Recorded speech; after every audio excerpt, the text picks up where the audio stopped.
Welcome to pin point friends once again. आज मैं फिर से एक बार आप लोगों के सामने निफ्टी का एनालिसिस लेके आया हूँ। आने वाला हफ्ता में निफ्टी में क्या हो सकता है, क्या क्या पॉजिटिव और क्या क्या नेगेटिव पॉइंट्स देखने को मिल रहे हैं, इसी के चर्चा के ऊपर आऊँगा। पर इससे पहले आप लोगों को मेरा यही रिक्वेस्ट है कि आप लोग वीडियो को लाइक कीजिए, शेयर कीजिए और चैनल को जरूर सब्सक्राइब कीजिए। फ्रेंड्स, पिछले हफ्ता मैंने आप लोगों के साथ जो डिस्कस करके गया था, मेरा डिस्कशन के ऊपर मैं यही कह सकता हूँ। मेरा व्यू तो बुलिश था, मैंने आप लोगों को बताया भी था। काफी सारे दोस्त ये हजम नहीं कर पाए कि इतना ऊपर में मैं बुलिश क्यों हूँ। देखिए, मैंने 2 हफ्ता पहले एक वीडियो बनाया था, क्यों बुलिश हूँ उसका जवाब वहाँ पे है। थोड़ा सा उस वीडियो को एक बार फिर से सुन लीजिए, पता चल जाएगा क्यों मैं बुलिश हूँ। जो भी है, मैंने बताया था कि हो सकता है आने वाला हफ्ता में 1000 पॉइंट और बढ़ जाए। तो फ्रेंड्स, आधा तो मैंने चूक गया। 1000 पॉइंट्स तो इस हफ्ता नहीं बढ़ा, पर 500 पॉइंट बढ़ा है। एक हफ्ता में फिर से क्लोज टू क्लोज बेसिस पे अगर देखिएगा 500 पॉइंट बढ़ा है। और अगर आप लोग लो से हाई तक देखने का कोशिश कीजिएगा तो वो करीब 700 पॉइंट का है। 700 पॉइंट से भी ज्यादा है करीब, क्योंकि ये पहले एक डीप दिया था, उसके बाद ऊपर आया। जो भी है, बढ़िया मूवमेंट चल रहा है। मैं देखिए आज थोड़ा सा अलग टाइप का कुछ इंडिकेटर यूज किया है। ट्रेडिशनल जो मैं करता हूँ, moving average, MACD, RSI, actual में ये सब इंडिकेटर के सहायता से अभी ज्यादा कुछ एनालिसिस करने का है नहीं, क्योंकि बाजार ऑल टाइम हाई पे चल रहा है और अनचार्टेड टेरिटरी में चल रहा है। यहाँ पे क्या एनालिसिस कर सकते हैं? जिन लोगों ने शॉर्ट किया है उनको तो मतलब कोई दूसरा रास्ता उनके पास खुला नहीं है, और जिन लोगों ने लॉन्ग किया है, किस्मत वाले वो है। और उन लोगों को करना सिर्फ इतना है, एक ट्रेलिंग स्टॉप लॉस के साथ ट्रेंड को राइड करना चाहिए। इसके अलावा यहाँ पे कुछ नहीं करना है। तो मैं कोई टेक्निकल डिस्कशन एज सच आज नहीं करूंगा। चाहे तो आप लोग वीडियो को स्किप कर सकते हैं। चुनिंदा दो एक पॉइंट्स बताने का कोशिश करूंगा, क्योंकि मैं समझता हूँ जिन लोगों ने मेरे को फॉलो कर रहा है पिछले 6 साल से, लगभग 6 साल पूरा होने को जा रहा है, एक महीना रह गया मेरा चैनल का 6 साल पूरा होने में, एक 1.5 महीना रह गया। तो मेरे को पता है कि शायद 400-500 लोग ही सुनता है आज के डेट में मेरा वीडियो, और लाइक तो 40-45 मुश्किल से मिल जाता है, कृपया लोगों का मिल जाता है।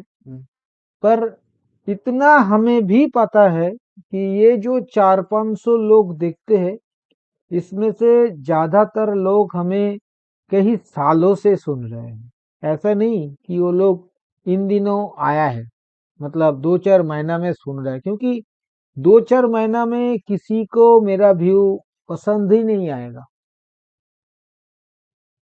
जो लोग 2-4 सालों से सुन रहे हैं उनको पता है पिंटू दा कब क्या क्या बताने का कोशिश किया है। हर वक्त सही कोई नहीं हो सकता, मैं भी नहीं हुआ, ऐसा क्लेम मैं बिल्कुल नहीं करूंगा। पर कुछ जिम्मेदारी मेरा बनता है, मेरा फॉलोअर्स के ऊपर, मेरा व्यूअर्स के ऊपर, लिसनर्स के ऊपर।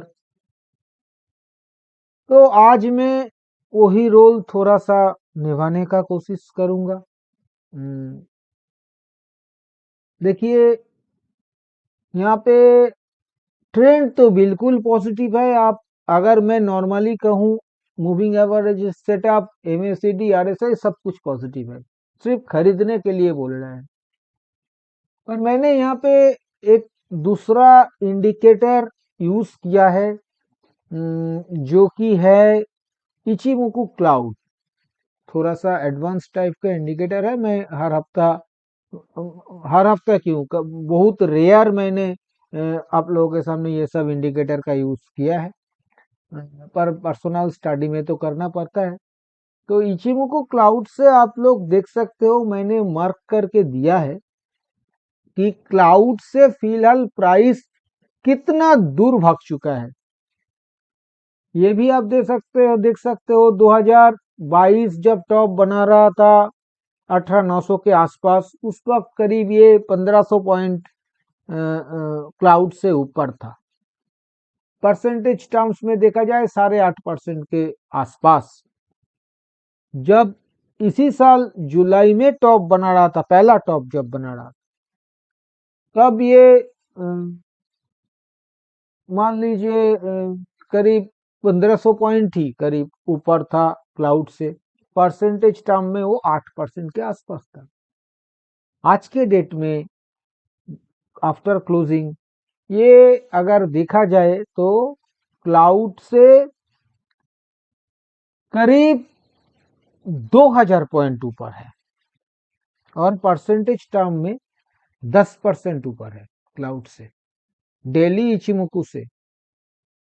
ये डेली चार्ट है, थोड़ा सा ध्यान में रखिएगा इसको।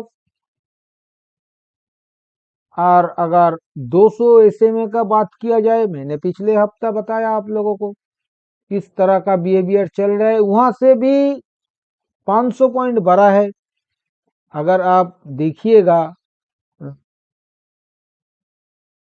पिछला हफ्ता का जो क्लोजिंग था निफ्टी का, वो था 21,000 के नीचे, 20,970 के आसपास। उस वक्त 200 एसएमए था 18,880 के आसपास। उस वक्त करीब 1100 पॉइंट ऊपर था, और आज के डेट में ये 18,960 के आसपास है, और प्राइस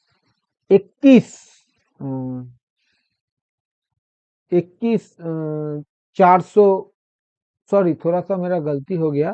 पिछले वीक में करीब 2000 पॉइंट ऊपर था, और इस वीक में करीब मान लीजिए 2500 पॉइंट ऊपर है ये 200 सिंपल मूविंग एवरेज से फिलहाल।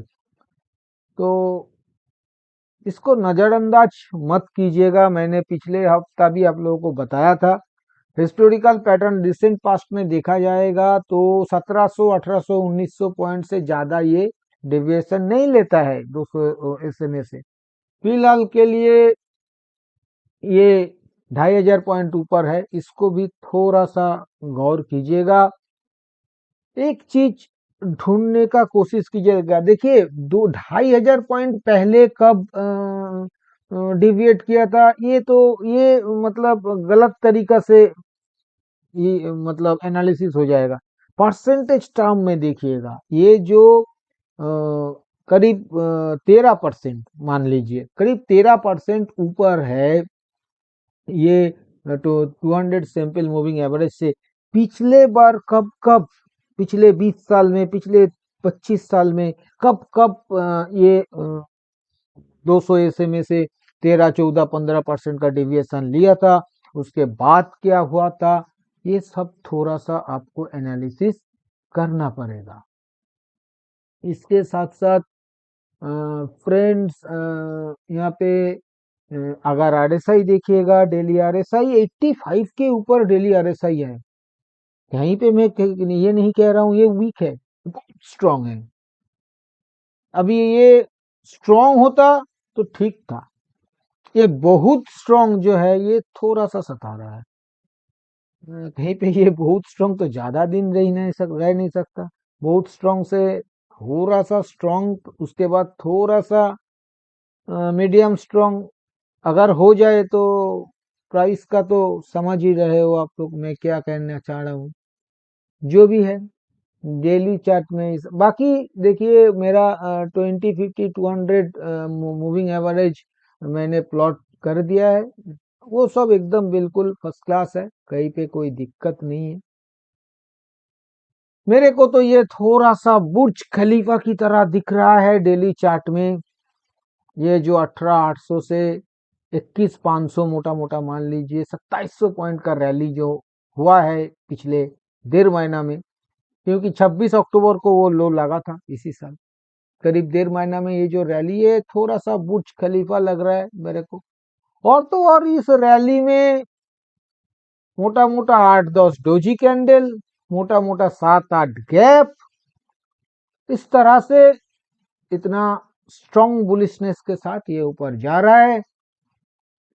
और इरादा तो इसका एक दिन भी नेगेटिव क्लोजिंग करने का नहीं है, इतना बुलिशनेस है। बाकी तो आप लोग समझ पा रहे हो। एक बार वीकली चार्ट पे जा रहा हूं क्योंकि वहां पे भी कुछ दिखाना है।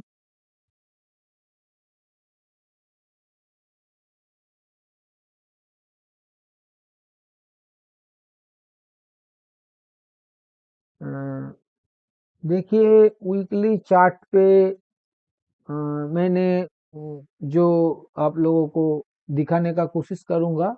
यहाँ पे 20 सिंपल मूविंग एवरेज मैंने ड्रॉ किया है।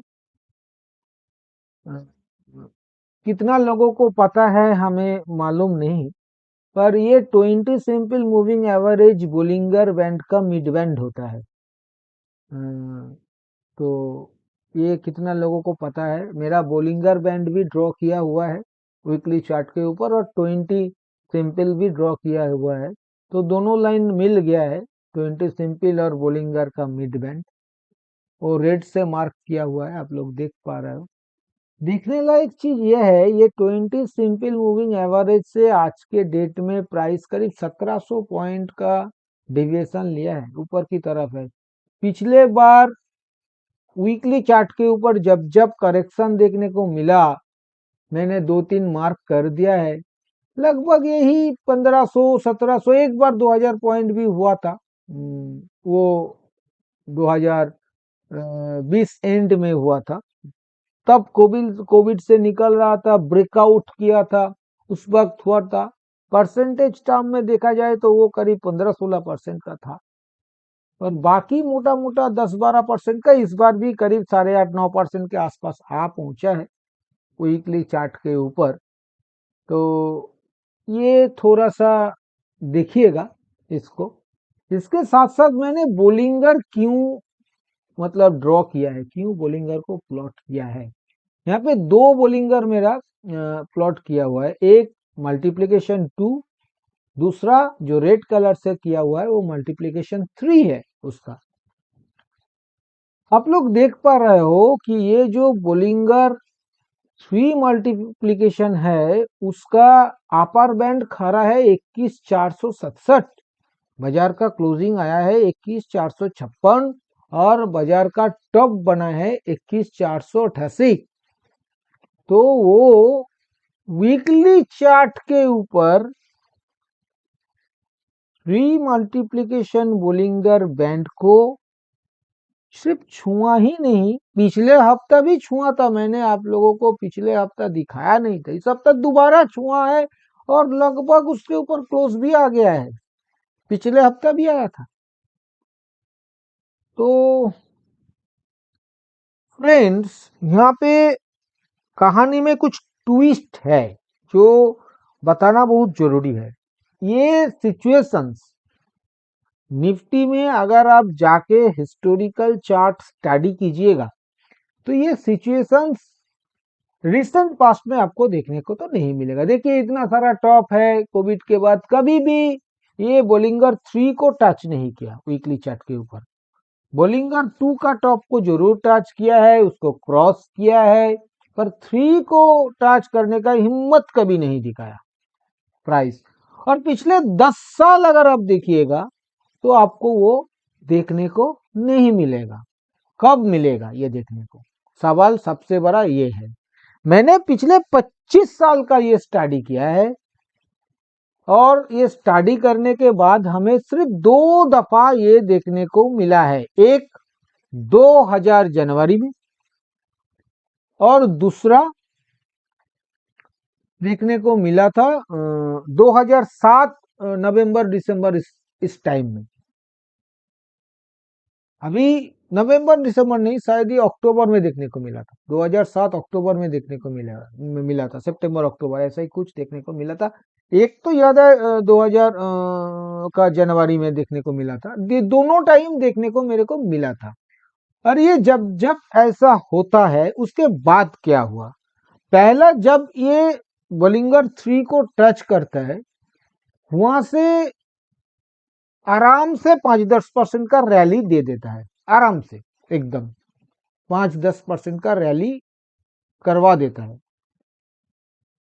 मतलब पिछले 2 बार तो ऐसा ही दिखा गया, क्योंकि दोनों ही टाइम ये हुआ है पिछले 25 साल में। तो उसके बाद मतलब 14-15 हफ्ता बाद आज तक इंडिया में जो भी छोटा सा बियर मार्केट देखने को मिला, मेरे एनालिसिस के हिसाब से, मैं किसी का एनालिसिस का जिक्र नहीं करूंगा, किसी दूसरे को कोट भी नहीं करूंगा, जितना मैं समझता हूं इंडिया में एक ही छोटा सा बियर मार्केट आज तक देखा गया था, वो था 2000 का जो टॉप लगा था उसके बाद। मतलब 2000 से 2002 एंड तक मान लीजिए, ये 2-2.5 साल का एक बियर मार्केट हम लोग, वो भी मतलब कंप्लीट बियर मार्केट का जिक्र मैं नहीं कर रहा हूं, एक माइनर सा बियर मार्केट देखा गया था। उस वक्त ये चीज हुआ था, मतलब वीकली चार्ट के ऊपर बोलिंगर 3 को टच किया था। वहां पे जो 1818 का जो टॉप लगा था उसके पहले ये बोलिंगर को टच किया था, मान लीजिए 1600 के 1600 के घर में ही ये टच कर दिया था, 1640-50 के आसपास। और वहां से 7-8% का रैली पहले हुआ था, 3 हफ्ता में वो रैली हुआ था। उसके बाद 1 हफ्ता का रेस्ट था, उसके बाद चालू हुआ था फॉल, और पहला फॉल ही करीब 15-20% नीचे आया था। उसके बाद स्टार्ट हुआ था बियर मार्केट, जो कि एंड हुआ था 2002 एंड में करीब। आप लोग कह सकते हो कि 2008 का इतना बड़ा फॉल मैंने बियर मार्केट क्यों नहीं बताया, 2020 का इतना बड़ा फॉल मैंने क्यों नहीं बताया, और 2013 टेपर टेंड्रम और 2016 का करेक्शन क्यों नहीं बताया।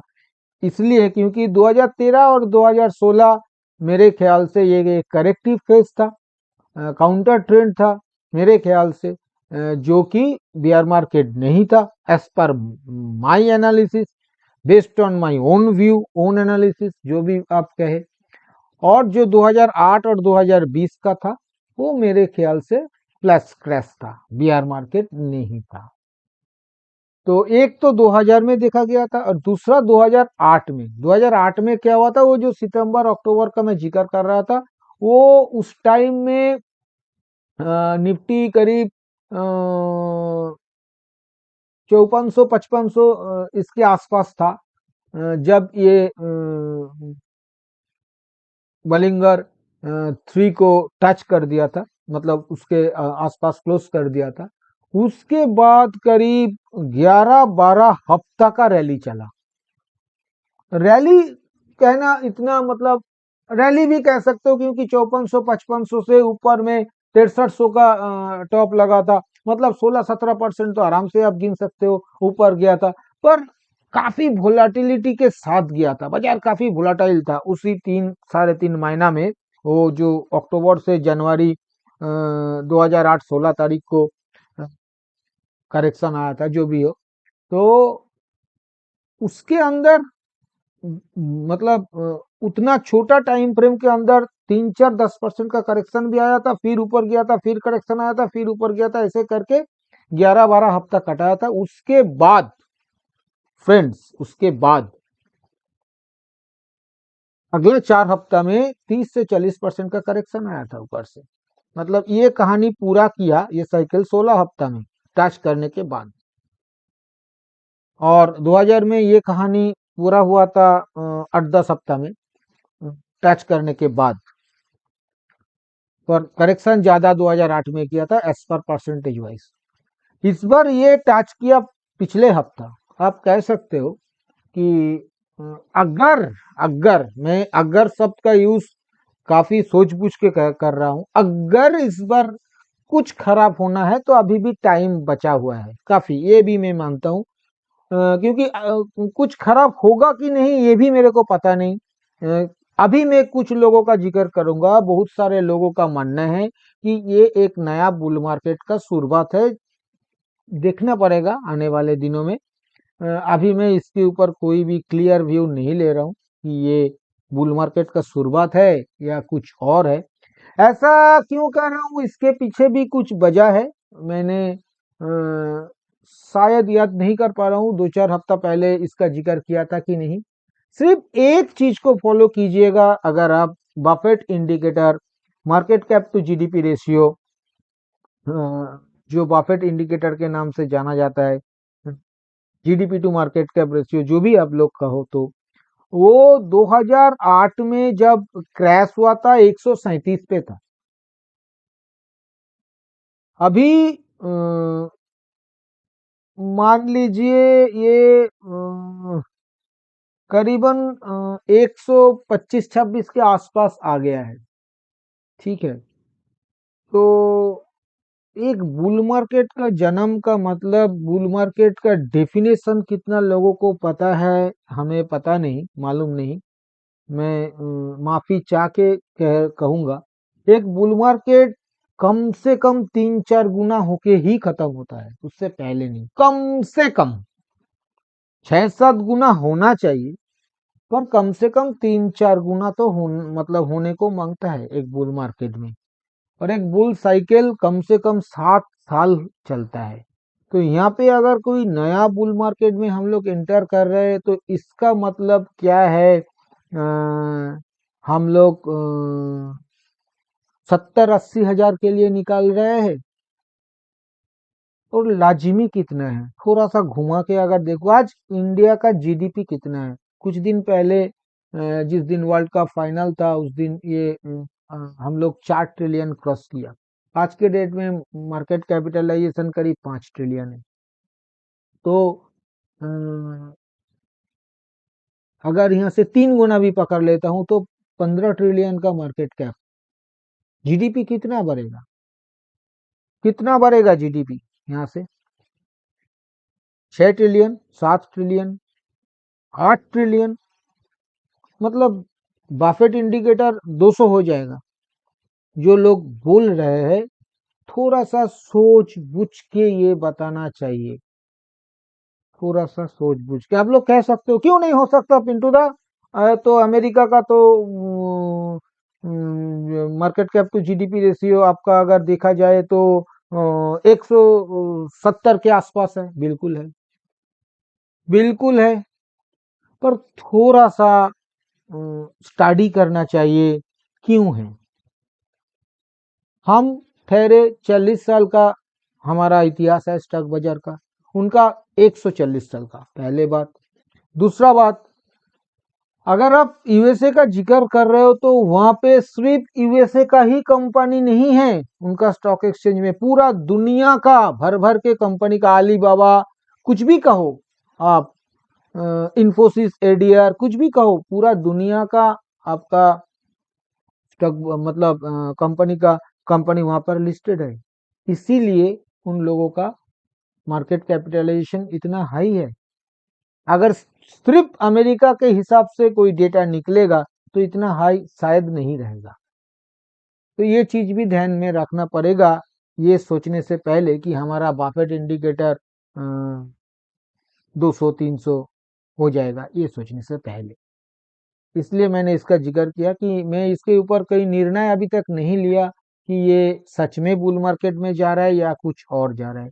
फिलहाल टेक्निकली हमें जो देखने को मिल रहा है वो आप लोगों के साथ में जिक्र किया। एक पॉइंट और भी मेरा बताना है यहाँ पे कि अगर थोड़ा सा जितना ज्ञान मेरा है फंडामेंटल के ऊपर थोड़ा सा अगर देखिएगा तो फंडामेंटली आप इसे मतलब अगर आप बाफेट इंडिकेटर को एक बार के लिए साइड में रख दीजिएगा तो फंडामेंटली यहाँ पे कुछ भी खराब नहीं है फिलहाल, और ये ओवर वैल्यूड भी नहीं है।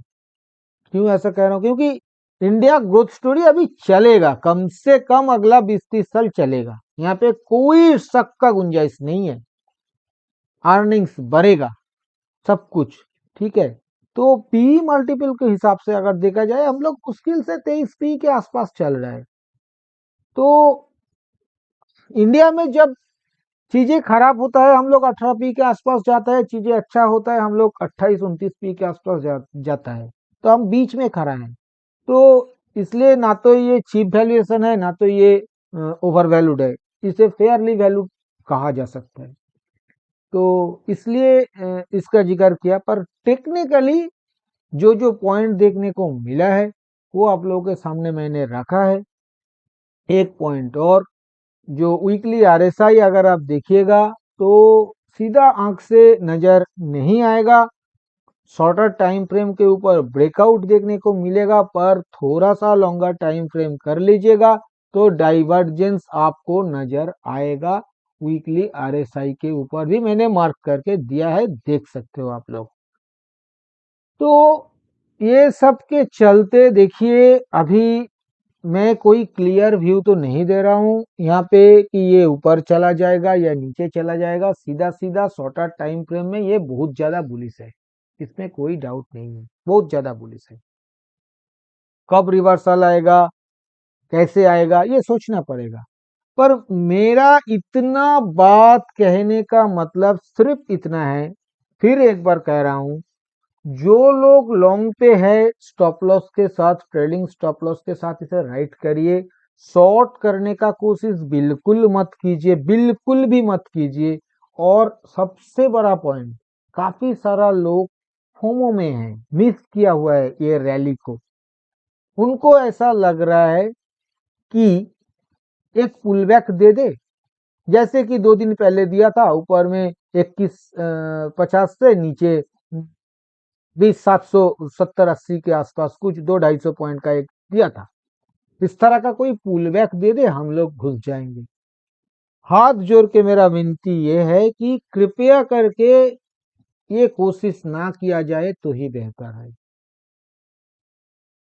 क्या ये जो पुल बैक देगा वो पुल बैक ही रहेगा या कुछ और हो जाएगा, इसमें मेरे को थोड़ा सा डाउट है। इसलिए कह रहा हूं, जो मेरा हार्डकोर फॉलोअर है उन लोगों को कह रहा हूं कि थोड़ा सा कैश में बैठिए, हर दिन ट्रेड करना जरूरी नहीं है। अगर एक सीरियस कोई करेक्शन हो जाए फिर से एंटर कीजिएगा। अगर ऐसे ही 200-250 पॉइंट का वो करता रहे तो इस चक्कर में हो सकता है ये भी आप लोग अगला हफ्ता आके कह सकते हो कि ये तो पिंटू दा 300 पॉइंट का करेक्शन दिया फिर 600 पॉइंट बढ़ गया, आपके वजह से मिस हो गया। कृपया करके ये मत कहिए। मेरा पॉइंट जो मैं कहने का समझाने का कोशिश कर रहा हूँ थोड़ा सा समझिए, बाकी आगे आपकी इच्छा, इरादा जो भी है आप कीजिएगा। मैं कौन होता हूँ, मेरा कॉशस करने का जिम्मेदारी था यहाँ पे, वो मैंने किया है। पर इस बात को मिसकोट मत कीजिएगा, गलती से भी शॉर्ट मत कीजिएगा ऐसा। और मेरे को ये ब्लेम मत कीजिएगा कि आप बियारिस था, मैंने बियारिस बातें नहीं किया है, मैंने कॉशसनेस का जिक्र किया है। आप लोग को थोड़ा सा कॉशस किया यहाँ पे कि एक बार थोड़ा सा देख लीजिए। आप ये भी कह सकते हो कि फिर आप इनटू द दिमाग का मंदी स्क्रीन पे लगा रहे हो, क्या करे। लॉकडाउन में तो मैं आया नहीं स्टॉक बाजार में, 25 साल गुजार दिया है, बहुत सारे चीजें देखा है, रहा नहीं गया, इसलिए आप लोगों को थोड़ा सा कोशिश किया। गुस्ताखी माफ कीजिएगा, गलती माफ कीजिएगा, और क्या कहूँ। आज कोई भी मैं मतलब support resistance strategy as such कुछ शेयर नहीं करूंगा, इसलिए नहीं करूंगा क्योंकि अनचार्टेड टेरिटरी में है। जहां तक ऑप्शन चीन का बात, एक बार कर लिया जाए। ऑप्शन चेन फ्रेंड्स मैं अलग से कुछ जिक्र नहीं कर रहा हूँ, ये बुलिश है सीधा सीधा।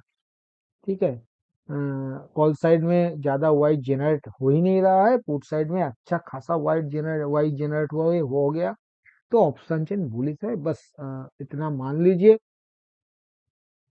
और क्या, आगे सोचिए, सोच बूझ के आप लोग ट्रेड कीजिए। और फ्रेंड्स, मैंने आप लोगों के साथ इस वीडियो में जो भी चर्चा किया है, ये सभी मेरा खुद का एनालिसिस के ऊपर लिया हुआ मेरा पर्सनल व्यू है, ये एजुकेशनल पर्पस है, क्योंकि ये कोई बाई सेल रिकमेंडेशन नहीं है और मैं भी कोई सेबी रजिस्टर्ड एनालिस्ट नहीं हूँ। इसलिए इसके ऊपर किसी भी रियल ट्रेड लेने से पहले आप अपना खुद का फिनेंशियल एडवाइजर का सलाह लेके ही रियल ट्रेड लीजिएगा। और अगर वीडियो आप लोगों को पसंद आया तो वीडियो को लाइक और शेयर करना मत भूलिए। थैंक यू दोस्तों, हैप्पी ट्रेडिंग।